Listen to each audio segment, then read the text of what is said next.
இன்றைக்கி என்ன வீடியோஸ்னால் கிறிஸ்மஸாக இன்றைக்கி நாங்கள் எல்லாருமே ஃபேமிலியாக சர்ச்சுக்கு போனோம். சர்ச்சுக்கு போயிட்டு வந்து நிறைய வந்து டெக்கரேஷன்ஸ்லாம் பண்ணியிருந்தாங்க. அதில் ஏசப்பாவுடைய வீடு எல்லாத்துமே வந்து ஒரு ஒரு இதுவாக காமிச்சிருந்தாங்க. ரொம்ப அழகாக வந்து பண்ணியிருந்தாங்க. அது பார்க்கவே ரொம்ப மெய்சிலிர்க்கிற அளவுக்கு ரொம்ப சூப்பராக இருந்துச்சு. அதுக்கப்புறம் வந்து ஏசப்பா குழந்த மாதிரி இருக்கிறதையும் வந்து அந்த மாட்டு தொழுவன்ற இடத்துல வந்து வச்சுருந்தாங்க. அதுக்கப்புறம் நாங்களும் வந்து அழகாக பார்த்தோம். எல்லாத்தையும் வந்து ஒன்றா கவர் பண்ணி பார்த்துட்டு நல்லா என்ஜாய் பண்ணோம். அதுக்கப்புறம் வந்து அந்த ஏசப்பா அந்த குழந்தையையும் பக்கத்தில் போய் பார்த்து தொட்டு கும்பிட்டு அதுக்கப்புறம் நாங்கள் வந்துட்டோம்.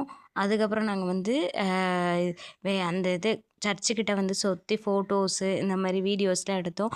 ஒரு குழந்தை சாண்டா கிளாஸ் காஸ்டியூம்லாம் போட்டிருந்தது ரொம்ப அழகாக இருந்துச்சு. அதுக்கப்புறம் நாங்களும் எங்கள் ஆன்ட்டியும் மசாலா பூரிஸ்லாம் சாப்பிட்டுட்டு அதுக்கு ஃபைனலி வீட்டுக்கு வந்துட்டோம். இன்றைக்கி டே சூப்பராக இருந்துச்சு.